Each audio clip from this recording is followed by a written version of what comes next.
j'espère que vous allez bien et aujourd'hui je vous retrouve pour vous présenter ma pile à lire de mai et juin. Comme vous avez vu sur la miniature, j'en ai beaucoup, ils sont tous globalement assez gros. Je ne pense pas lire tout ça en 2 mois, mais ça me donne de quoi taper dans mes lectures qui me font de l'œil. Il y en a un qui était déjà dans ma pile à lire de mars-avril, mais je ne l'ai pas lu. Et j'ai 7 livres à présenter pour ma pile à lire de mai et juin. Je pense vraiment que je suis très optimiste sur mon taux de lecture, mais j'ai foi en mai parce qu'il y a quand même des ponts, des longs week-ends, donc peut-être que j'arriverai à en lire un maximum, pas comme les dernières où j'en ai lu que 2. En tout cas, il est temps que je vous les présente, c'est parti!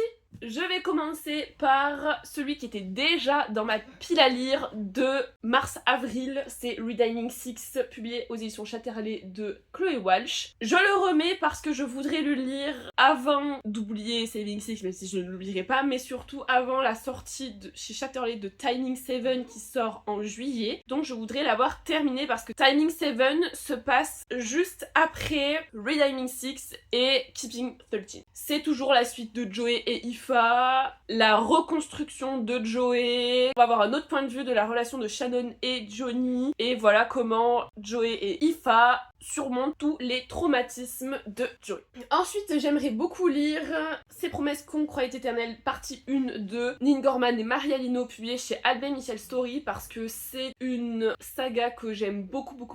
La nuit où les hommes se sont éteintes, donc du point de vue de Finn, et ces prières que je fais dans le noir sont des coups de cœur absolus, donc j'aimerais bien découvrir l'histoire de Kenna et Kurt, qui est en 2 parties, et si je lis celui-là entre mai et juin, je pense que je lirai la partie 2 directement cet été. Ça sera un deuxième beau bébé à lire. Je crois qu'on avoisine les 600 pages. En tout cas, la partie 2 est tout aussi longue. J'ai très hâte de clôturer enfin cette saga, même si ça me fait un petit pincement au cœur également. Ensuite, j'aimerais bien lire Apprentice to the Villain de Anna Nicole Meirer, publié au label Calix, qui est la suite de Assistant to the Villain, qui est une cozy romantasy que j'avais adorée. Et j'aimerais beaucoup découvrir ce tome 2 parce que le tome 3 est sorti en avril. Je vous mets dans le i toutes les sorties d'avril qui me faisaient de l'œil, et Accomplice to the Villain me faisait de l'œil, donc je voudrais d'abord lire Apprentice to the Villain. Je crois que les avis sont assez mitigés à ce sujet-là, parce que il est peut-être un peu moins bien de ce que j'ai compris. Moi, perso, je m'attends à rien. En général, les tomes 2 sont toujours moins bien que les tomes 1, donc à voir si c'est l'exception qui confirme la règle ou si au contraire il va confirmer la règle. Je n'espère pas, j'espère quand même passer un bon moment, retrouver l'humour, retrouver la complicité entre le vilain et Evie. Et donc là on va suivre Evie qui va devenir une vilaine parce que son vilain a été capturé. Donc voilà, je n'en sais pas trop plus et je voudrais me laisser quand même un peu la surprise. Vous noterez que pour l'instant on est quand même sur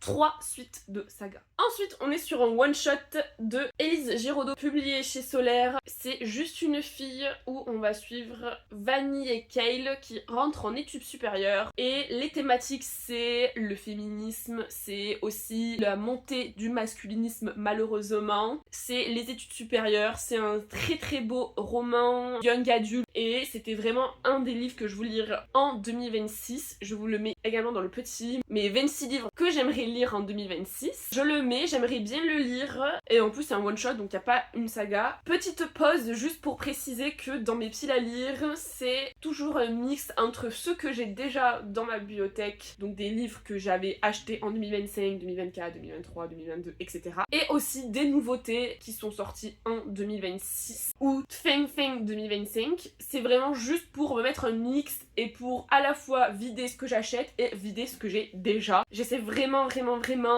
de équilibrer ce que j'achète et ce que j'ai déjà pour vider mutuellement, et je voudrais vraiment arriver à vider ma palle. Je vous mettrai ici, là, parce que je n'ai pas de tête, le nombre de livres que j'avais à la base dans ma pile à lire et le nombre que j'ai actuellement en comptant ce que j'ai lu de ma pile à lire et ce que j'ai acheté et que j'ai lu ou pas lu. Du coup je vous mettrai ici pour que vous voyez bien où je me situe, parce que je fais partie des gens qui ne veulent pas avoir 300 livres à lire dans leur pile à lire parce que clairement sinon je tourne de l'œil et je ne lis pas.